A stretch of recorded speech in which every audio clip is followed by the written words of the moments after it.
அண்மைச் செய்தி. மக்களவை தேர்தல் முடிவுகள் குறித்து இரண்டாவது கட்டமாக அதிமுக பொதுச் செயலாளர் எடப்பாடி கே பழனிசாமி ஆலோசனை நடத்தி வருகிறார். 6வது நாளில் கள்ளக்குறிச்சி மக்களவை தொகுதி நிர்வாகிகளுடன் ஆலோசனை நடத்தி வருகிறார்.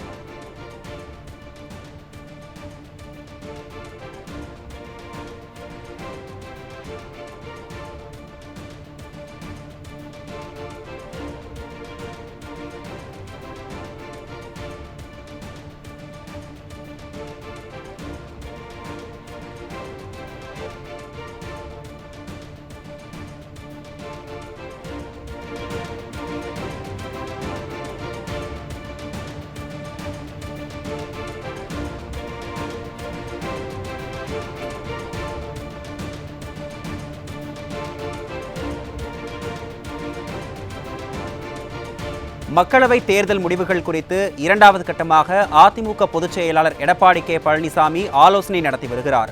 6வது நாளில் கள்ளக்குறிச்சி மக்களவை தொகுதி நிர்வாகிகளுடன் ஆலோசனை நடத்தி வருகிறார். இது குறித்த கூடுதல் தகவல்களை தலைமைச் செய்தியாளர் ஜெயக்குமார் வழங்க கேட்கலாம். வணக்கம் ஜெயக்குமார், இது தொடர்பான விவரங்களை நீங்க பதிவு பண்ணலாம். வணக்கம் அருண். மக்களவை பொதுத் தேர்தல் முடிவுகள் குறித்து அனைத்திந்திய அண்ணா திராவிட முன்னேற்ற கழகத்துடைய நிர்வாகிகளோடு நாடாளுமன்ற தொகுதி வாரியாக அதிமுகவுடைய பொதுச் செயலாளரும் சட்டமன்ற எதிர்க்கட்சி தலைவரும் தமிழ்நாடு முன்னாள் முதலமைச்சருமான புரட்சித்தமிழர் எடப்பாடி கே பழனிசாமி அவர்கள் 6வது நாளாக இரண்டாம் கட்ட ஆலோசனை கூட்டம் நடத்தி வருகிறார்கள். இன்று நடைபெறக்கூடிய இந்த ஆலோசனை கூட்டம் காலையில் கள்ளக்குறிச்சி நாடாளுமன்ற தொகுதியில் போட்டியிட்ட அனைத்திந்திய அண்ணா திராவிட முன்னேற்ற கழகத்துடைய நாடாளுமன்ற வேட்பாளர், அதே போன்று கழகத்தினுடைய மாவட்ட செயலாளர், கழகத்தில் இருக்கக்கூடிய முன்னாள் அமைச்சர்கள், சட்டமன்ற நாடாளுமன்ற உறுப்பினர்கள், கழகத்துடைய பல்வேறு நிலைகளில் இருக்கக்கூடிய கட்சியினுடைய அதிமுகவுடைய பொறுப்பாளர்கள் என அனைவரும் இந்த ஆலோசனை கூட்டத்தில் பங்கேற்றிருக்கிறார்கள். குறிப்பாக இந்த 6வது நாள் காலையில் கள்ளக்குறிச்சி நாடாளுமன்ற தொகுதியினுடைய கழக நிர்வாகிகளோடும் மாலையில் சேலம் நாடாளுமன்ற கழகத்தினுடைய நிர்வாகிகளோடும் இந்த ஆலோசனை கூட்டமானது நடைபெறுகிறது. குறிப்பாக இரண்டாம் கட்டமாக இந்த ஆலோசனை கூட்டம் 24ஆம் தேதி தொடங்கியது.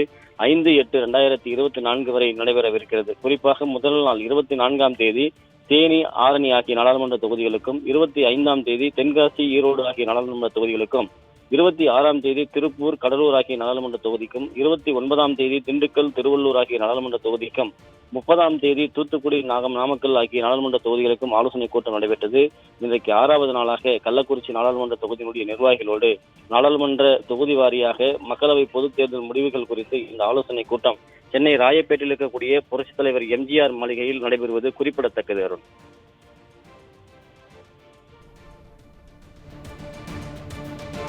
விவரங்களுக்கு நன்றி ஜெயக்குமார்.